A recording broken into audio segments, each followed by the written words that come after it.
Hi, welcome to eventually Math 150, Section 1, 2021, Lecture 21.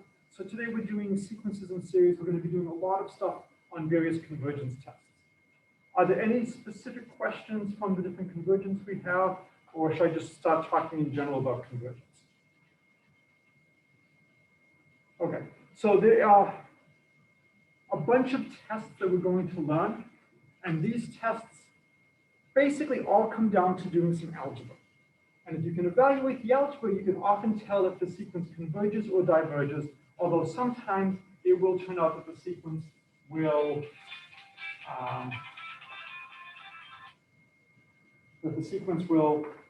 converge or diverge without the test being strong enough to tell you what it is. And the test will be inconclusive. So what do you do if you have an inconclusive test? What should you do?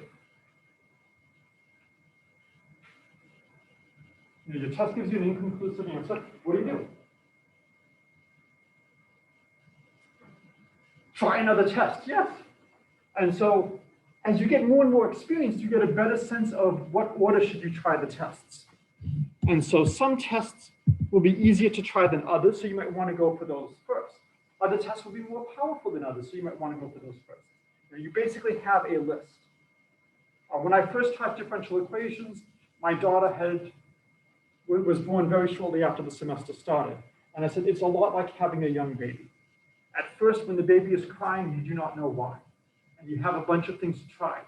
Is the baby hungry? Does the baby want to be held? Does the baby want to watch the Red Sox? Keep going down the list. And eventually you start to realize, this is the I'm hungry cry. This is the I want to be held cry. It's the same thing with tests like this. The more things you look at, the more familiarity, the more confidence you have of which one to use.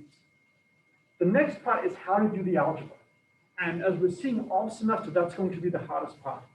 There is one test that's really calculus-based. It's hard to hide that it's calculus-based because of its name, the integral test.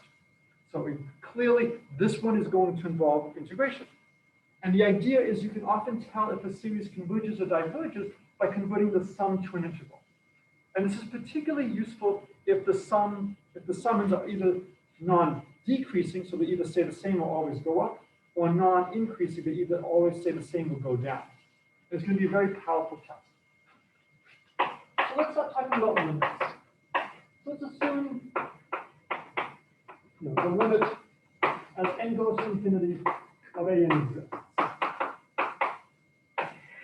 So here is some point A, and then eventually you give me any threshold, and I can get closer and closer and closer. Is it possible for the sequence to converge to two different points?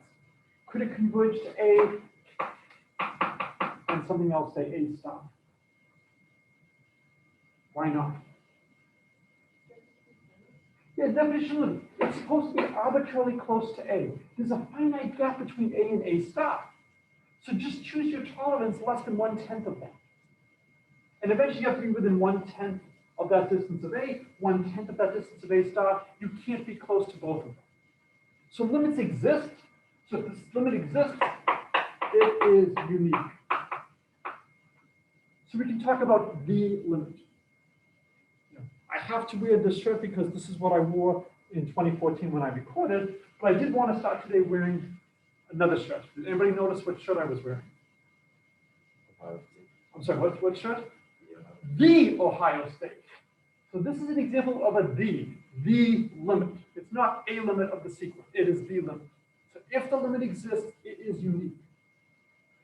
All right, the next thing is, can you calculate what the limit is? And in general, that's an extremely hard problem. So the weaker problem is to determine, does the limit exist? And a wonderful way is the comparison test. And it's sometimes called the sandwich theorem. Where have we seen an example of the sandwich theorem? Where we have something that's sandwiched between two different things. Because those two things converge, what's in between them has to converge. I'm sorry? Which limit in this course?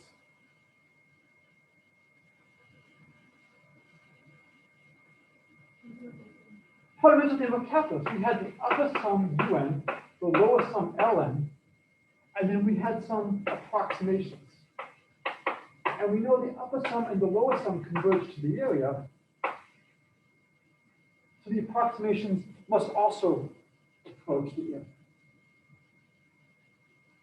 And so for the comparison test, assume 0 is equal to an plus equal to bn, and the sum then goes from 0 to infinity of bn converges.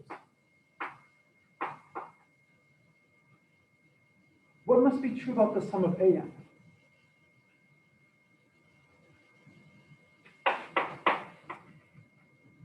Then it converges.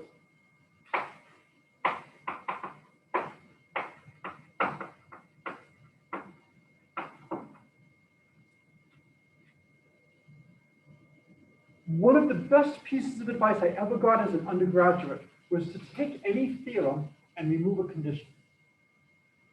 If you remove the condition, usually the proof is harder or it's false.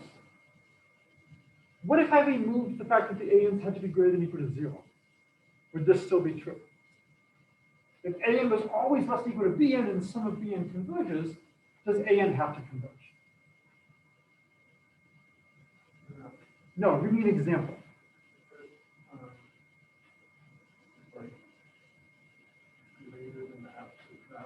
Or is absolute value greater than BN versus negative?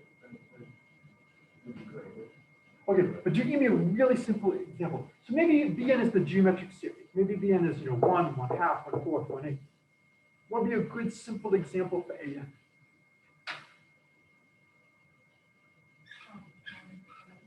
I'm sorry? That's a little bit hard because then you have to know the harmonic series divergence. There's a simpler example.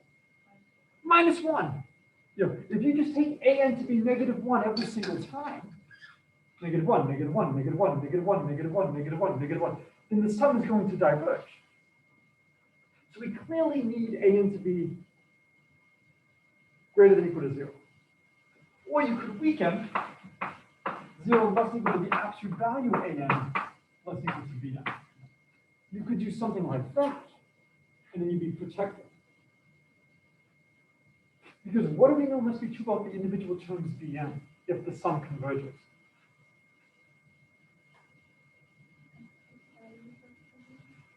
It's less than 1, but it's more than just less than 1. What must be happening to the terms Bn as n goes to infinity because the sum converges? The terms are tending to 0. So if the terms are tending towards 0, then so are the terms of AN and absolute value of AN. I don't have to worry about the ANs getting too large. So if I know that the BNs are going to 0, so is the ANs. And I can look at what's going on in the tail. If I'm trying to decide if a series converges or diverges, if I change one value and add 20 to it, am I going to change whether or not the sum converges or diverges? If I change just one value of the sum? No.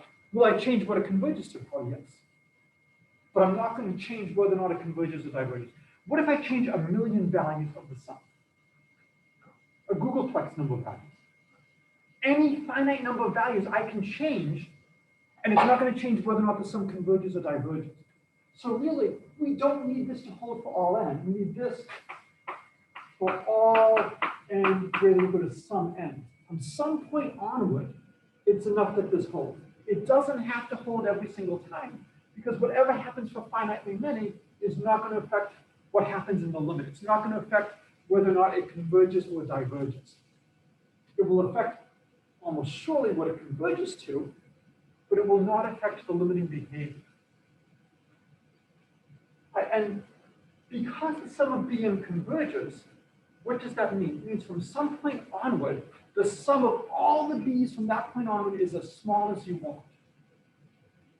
Does anybody know what symbol we often use in math to denote an arbitrarily small quantity?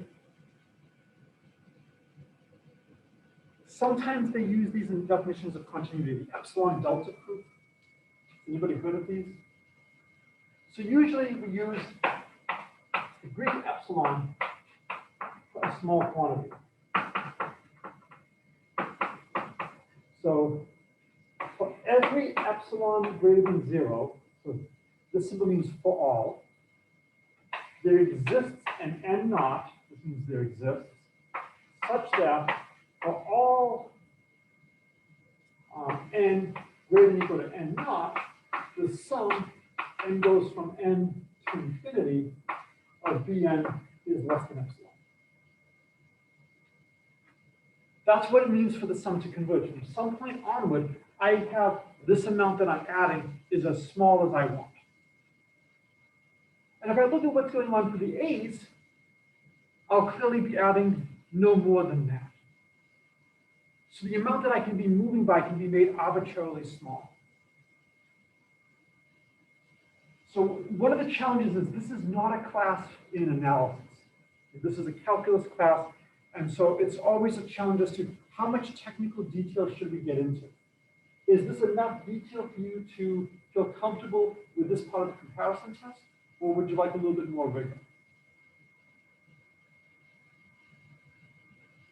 If the sum of the bn's converge, from some point onward, the sum of the b's is arbitrarily small.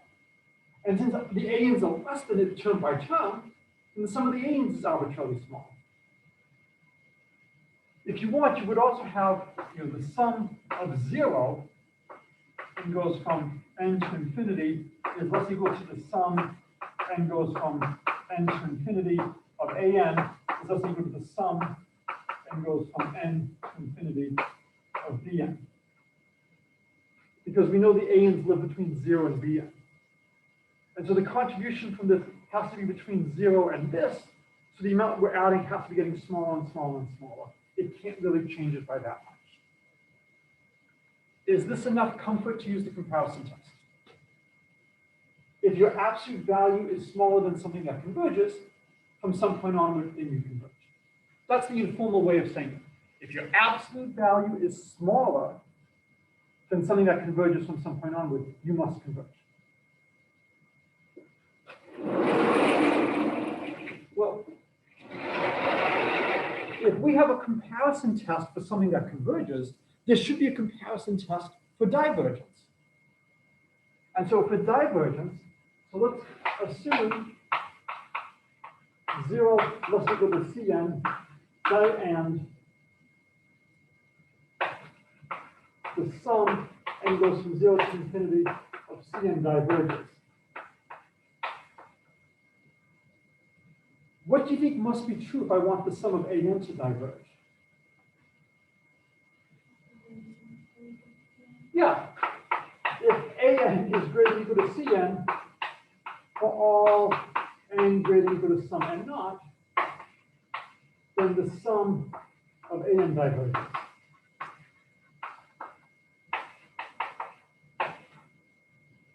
And again, it's always a question of just how much rigor do you want to get into in things that seem blatantly obvious.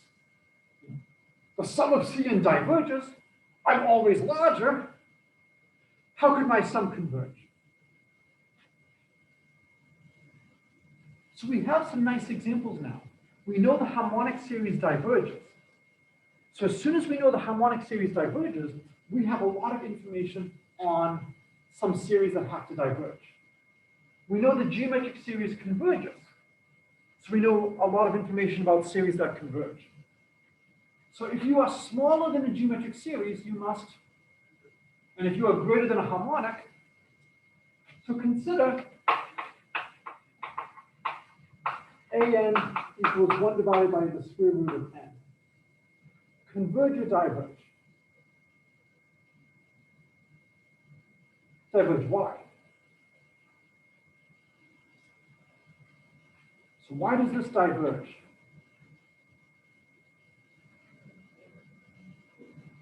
Yeah, it's greater than or equal to 1 over n, and that sum diverges. Right? What about an is equal to 1,000 over square root of n? This is no longer greater than 1 over n for all values of n. Okay, so what do you compare it to? Yeah, This is greater than or equal to 1,000 over n, which diverges. So the simplest way is to just say, well, look, I can just compare it to 1,000.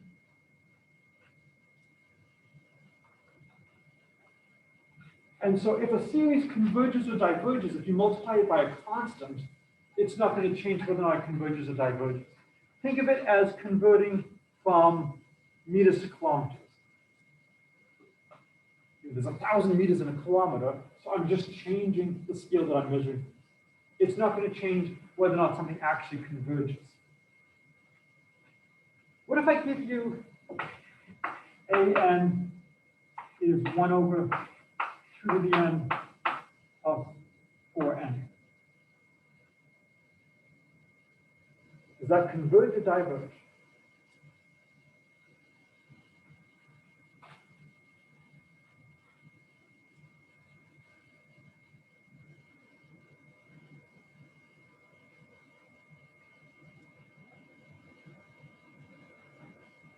All right, now we're getting one that's a little bit more complicated. Converge, where do you want to compare that to?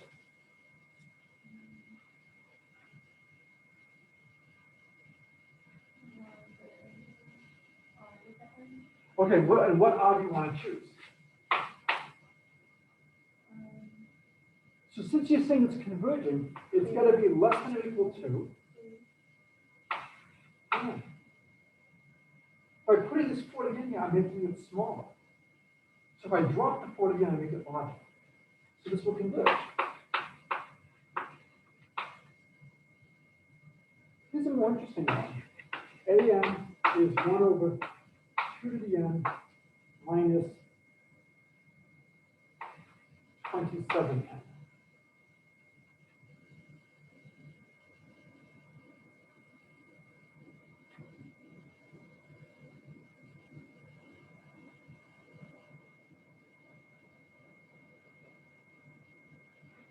What do you think? Do you think it converges or diverges? I think it converges. What is it approximately when n is very large? Yeah, it's approximately 1 over 2 to the n.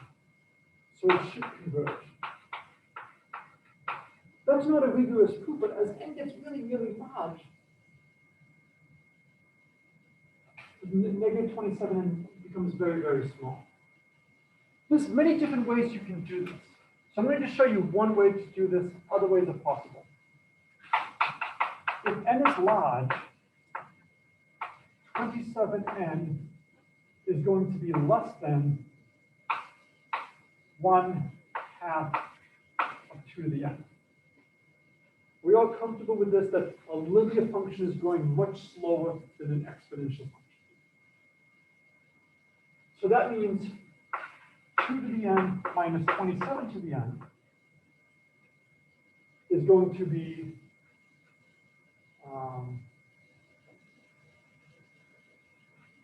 greater than 2 to the n minus 1/2 2 to the n. Am I doing this the right way?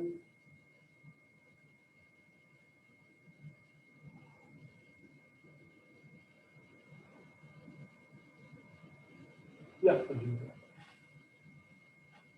And so now, if I take the reciprocals, I would get 1 over 2 to the n minus 1/2 2 to the n is greater than 1 over 2 to the n minus 27n. Well, what is this over here? This is just 2 over 2 to the n. And by just doing a little bit of algebra games, I am able to compare this now nicely to a pure geometric series. And so essentially these small little things here are not going to make a difference in the limit. We've seen stuff like this before when we had ratios of polynomials and we sent x to infinity, we pulled out the highest power of x. And that's all that really matters. The other stuff over here doesn't really matter in the limit. There's lots of ways you can do the algebra here. This is a particularly nice way. I have so much convergence to play with. 1 over 2 to the n converges by a lot. I can afford to be a little bit cavalier. Any other questions on these examples? I'm using the comparison test.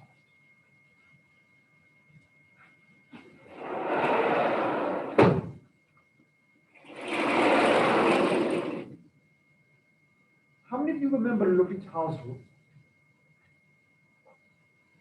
So what is L'Hopital's rule?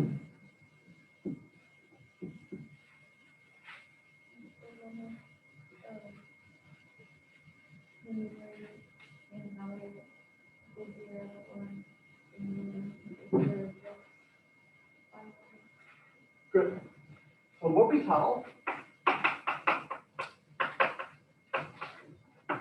if the limit as x goes to x naught of f of x, I'm sorry. If f of x naught and g of x naught are 0 or both infinity, then this limit is the limit as x goes to x naught of f prime of x over g prime of x. Obviously, I'm assuming something about my function when I write this. What am I assuming about my function? I'm assuming not that, well, I'm allowing g of x naught to be 0. What am I assuming about my function when I write things like f prime and g prime?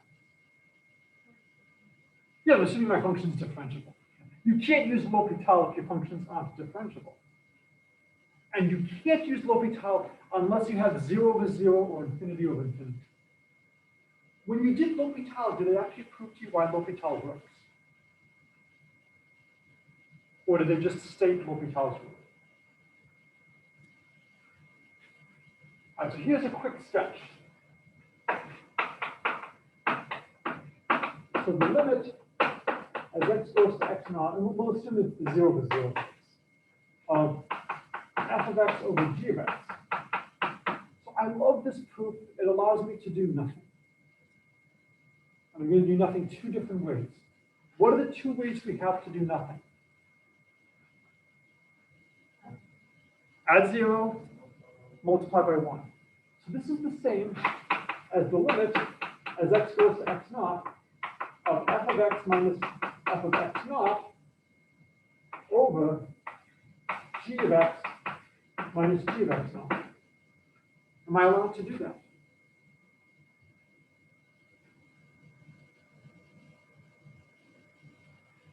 Normally you can't just subtract. But what are we assuming in this case is true about f of x naught and g of x naught? We're assuming they're both 0. So because we're assuming they're both 0, can I subtract f of x naught? Yeah, I've just subtracted 0. Can I subtract g of x naught? Sure, I've just subtracted 0. And now, what should I divide by?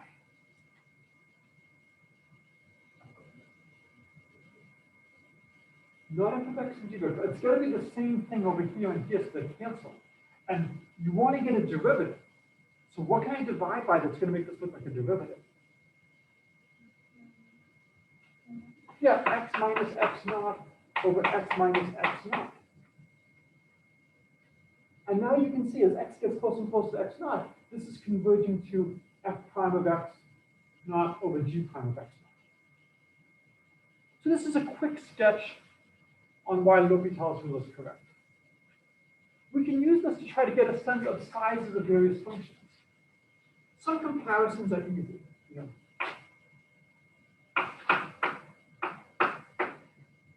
Which is larger, x squared or x cubed? Or do you need more information? Why do you need more information?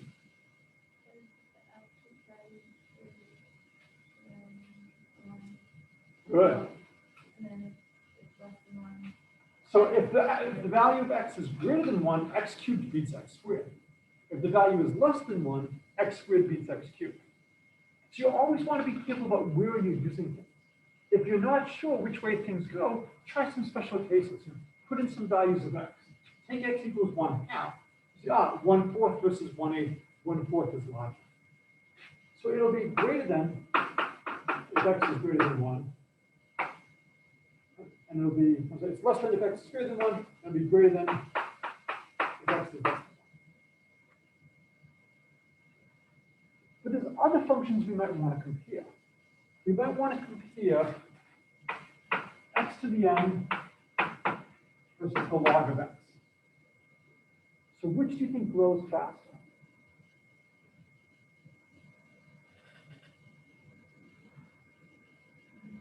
X to the n. And so again, we have to be careful. Are we talking about what's going on near 0? Or are we talking about what's going on near infinity?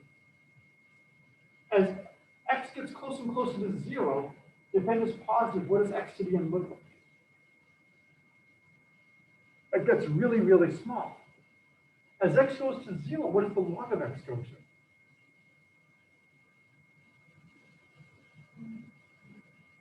It goes, the log of x goes to what as x goes to 0? Not 1. What's it going to? Take x to be, sorry, it goes to negative infinity. Take x to be 1 over e squared, 1 over e to the million, 1 over e to the billion, 1 over e to the quadrillion. This is going to become negative huge. So as x goes to 0, log x will beat x to the n for any positive n. We can ask, well, what's going on as x goes to infinity? What if I took x to a fractional power, 1 over 2021, as x goes to infinity? Which do you think will win? X to the 1 over 2021 or log x?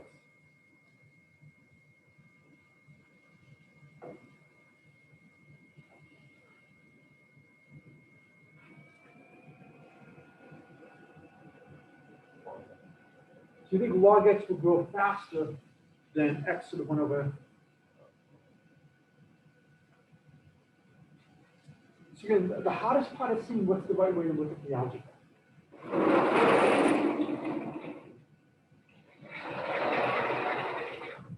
So there's lots of different ways to do the algebra. Wouldn't it be nice if we didn't have the 1 over 2024? Wouldn't it be much nicer if we just had x to the log of x? So one of the big tricks is to change variables. Let's let x equal y. Oh, so it's 2021. So now, x to the 1 over 2021 versus the log of x, this is now the same. Well, what's y to the 2021 to the 1 over 2021? It's just y. And now we have the log of y to the 2021. What's the log of y to the 2021?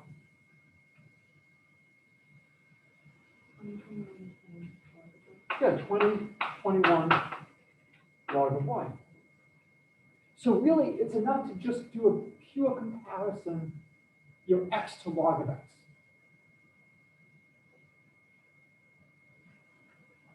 And so the simplest way to do this is, let's look at x over c log x.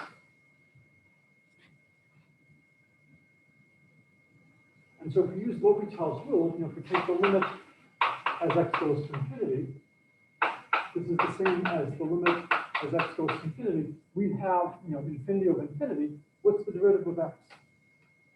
1. What's the derivative of c log x?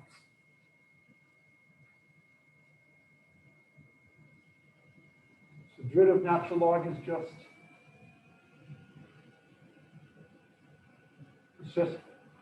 whatever. So this is just c over x. This is the limit as x goes to infinity of x over c equals infinity. So x beats log x. So no matter what power of x you have, as long as it's a positive power, x is going to grow faster than log x. These are really valuable computations to be able to do to get a sense of the relative size. The other one to compare is the exponential.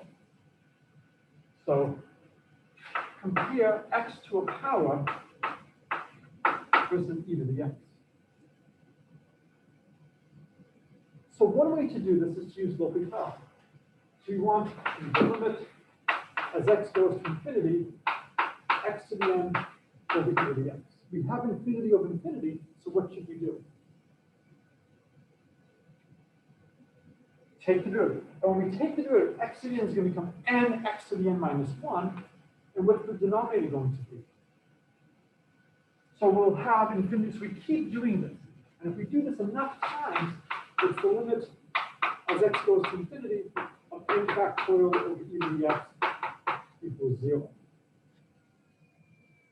So e to the x is going to grow faster than x to the n to any power. It makes sense. An exponential function is growing faster than a polynomial.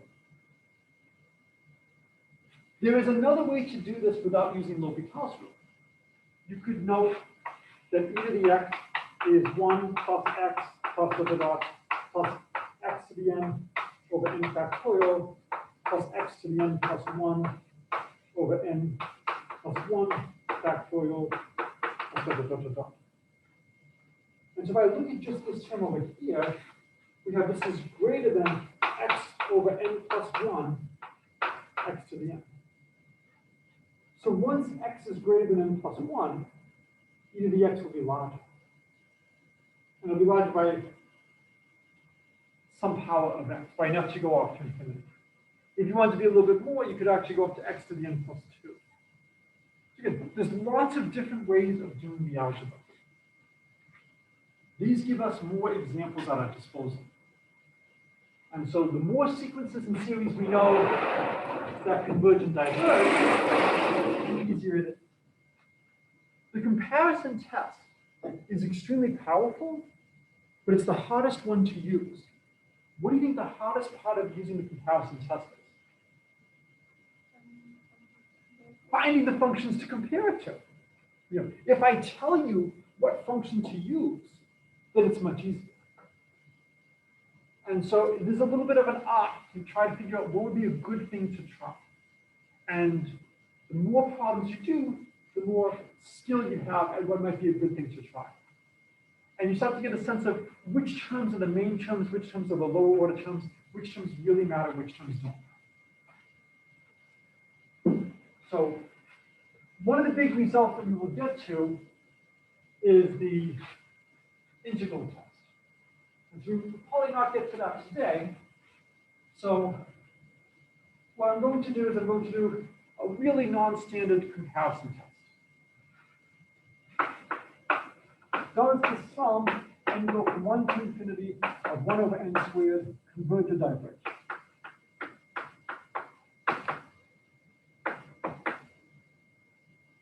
What do you think?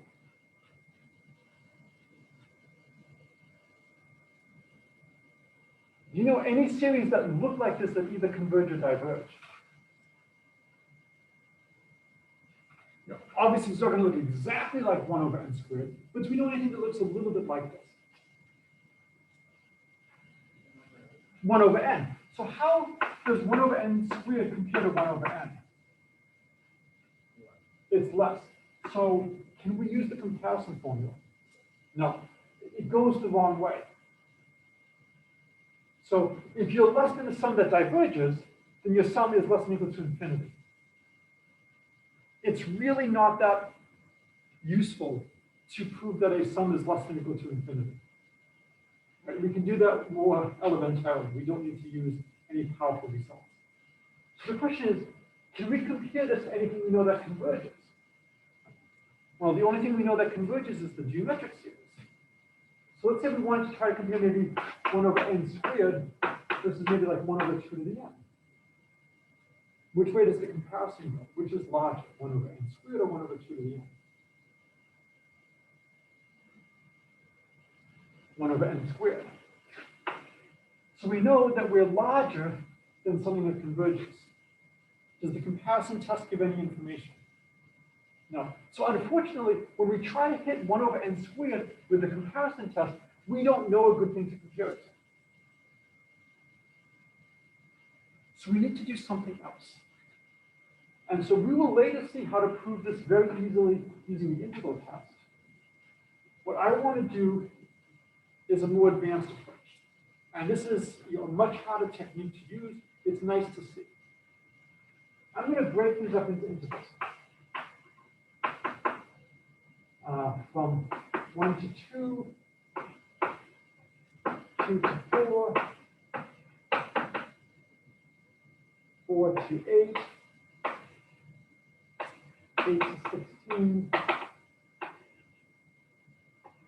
2 to the k, 2 to the k plus 1.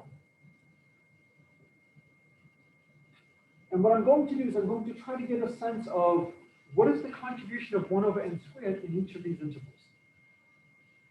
In each of these intervals, can you give me I'm only going to look at the squares that live between 1 and 2, the squares that live between 2 and 4, the squares that live between 4 and 8, the squares that live between 8 and 16, and so on.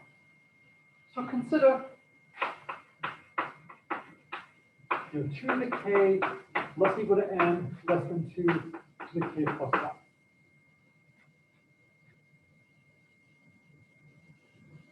Okay. And we want to look at 1 over n squared. What's the smallest 1 over n squared can be for an n between 2 to the k and 2 to the k plus 1?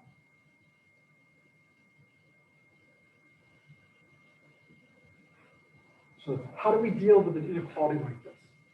What's the smallest 1 over n squared can be?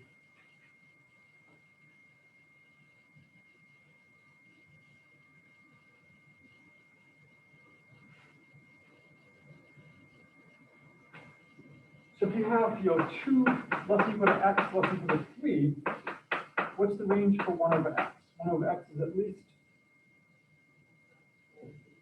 I'm sorry? Is at least 1/3, because when you take the reciprocals, and it's at most 1/2. So if you're ever not sure, always just take a simplification. So for this, 1 over n squared is at least 1.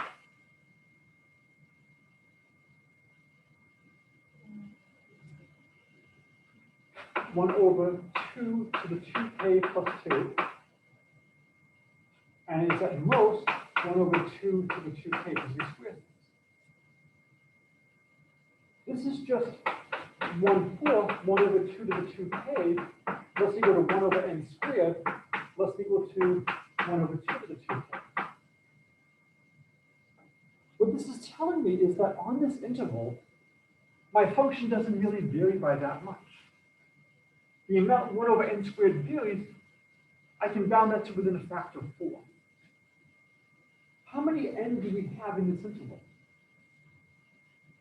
Number of n is about how much?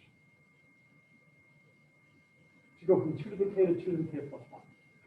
It's actually strictly less than. So how many n do we have from 2 to the k to 2 to the k plus 1?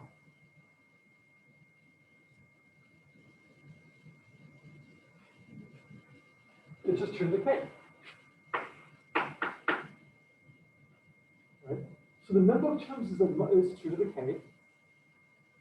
Each 1 over n squared is between 1/4, 1 over 2 to the k, and 1 over 2 to the 2k. So the contribution in this range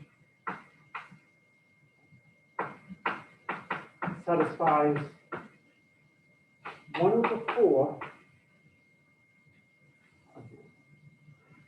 2 to the k over 2 to the 2k is less equal to the sum 2 to the k less equal to n less than 2 to the k plus 1, 1 over n, less than equal to 2 to the k over 2 to the 2k. What's 2 to the k divided by 2 to the 2k?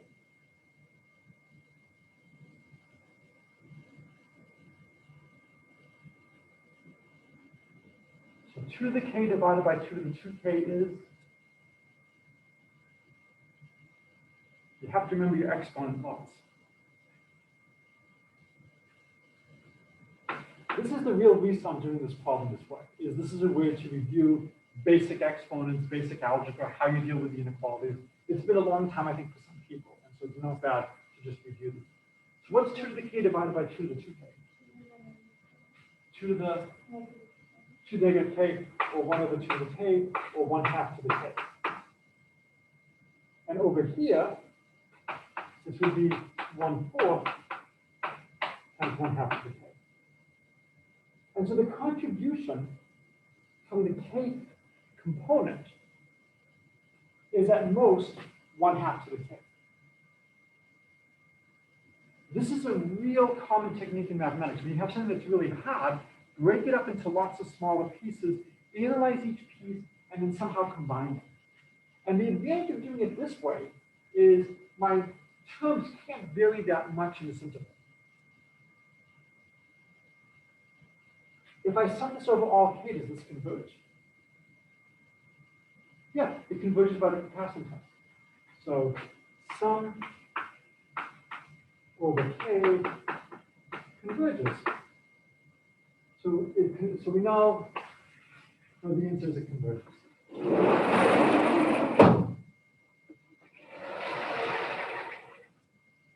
So this is our first really non-trivial example.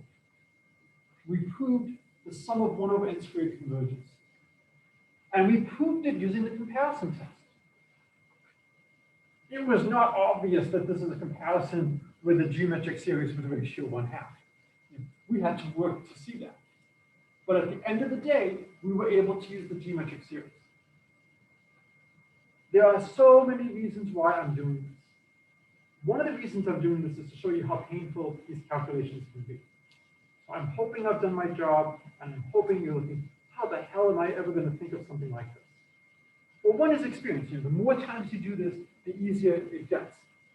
The other is to motivate the ratio test and the root test. The ratio and the root test do comparisons with the geometric series, and they do it for you automatically. They do it under the hood so that you don't have to figure out which series to take. And I'm hoping that this will give you a greater appreciation of the geometric series and a greater appreciation of the power of these tests, the ratio test and the root test. It figures out what you need to compare it to without forcing you to go through these calculations. Well, if we know the sum of 1 over n squared converges, can you give me something else that must converge? That's related to 1 over n squared. Something similar. 1 over n to the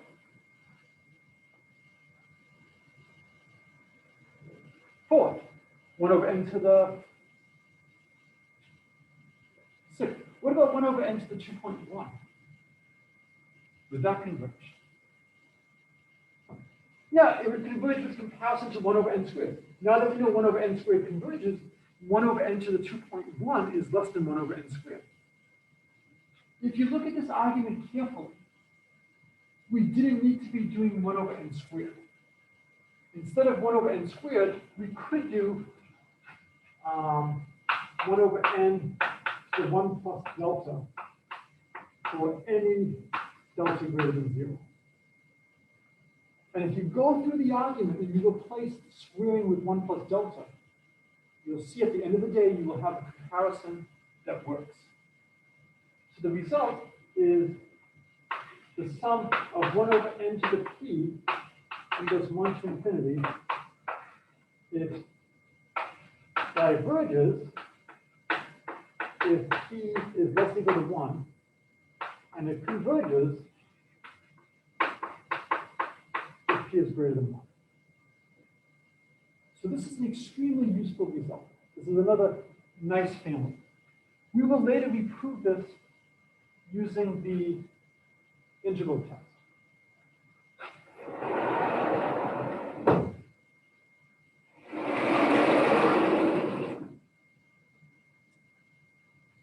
So if I asked you, who does the irresistible force meet, what would you answer?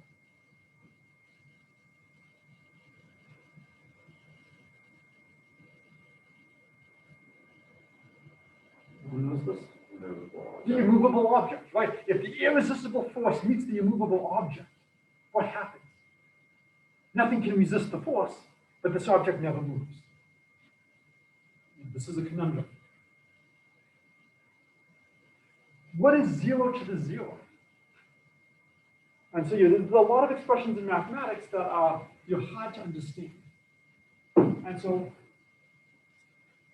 it's often interesting what happens when you have two competing influences. Each one is pulling you in a different way. Which one wins?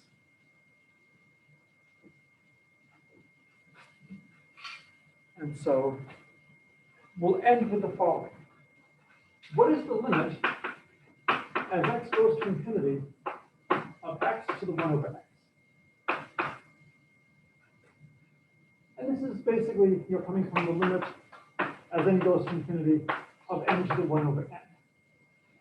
Well, when you take a higher and higher root of a number, you make it smaller and smaller and smaller. But of course, the base is growing larger and larger and larger. So the question is, which wins?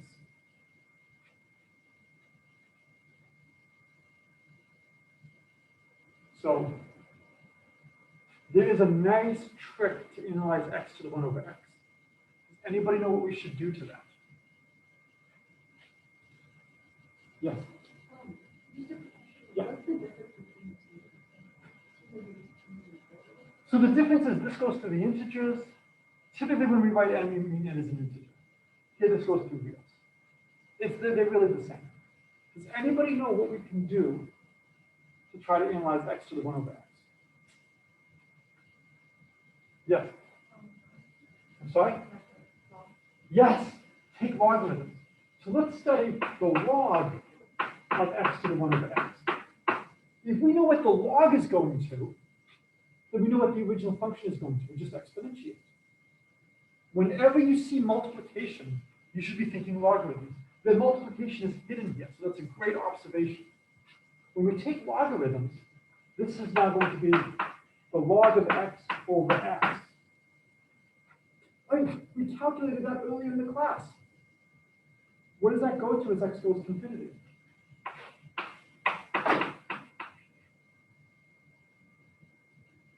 Which is growing faster, x or log x? X. So what does this limit go to? 0. And if you forget, you could use L'Hopital, and you would get the limit as x goes to infinity. The derivative of log x is 1 over x. The derivative of x is 1, and you would recover 0. So if the log of x to the 1 over x goes to 0,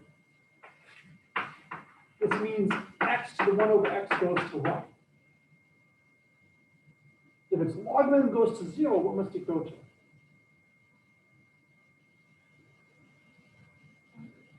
I'm sorry? No. What number has a log of 0? The log of what is 0? The log of 1 is 0. So if this logarithm is getting closer and closer to 0, then the argument has to be getting closer and closer to 1. So x to the 1 over x goes to 1, or n to the 1 over n goes to 1. These are really useful results to know. All right, so this is, I think, a good place to stop. Any last questions?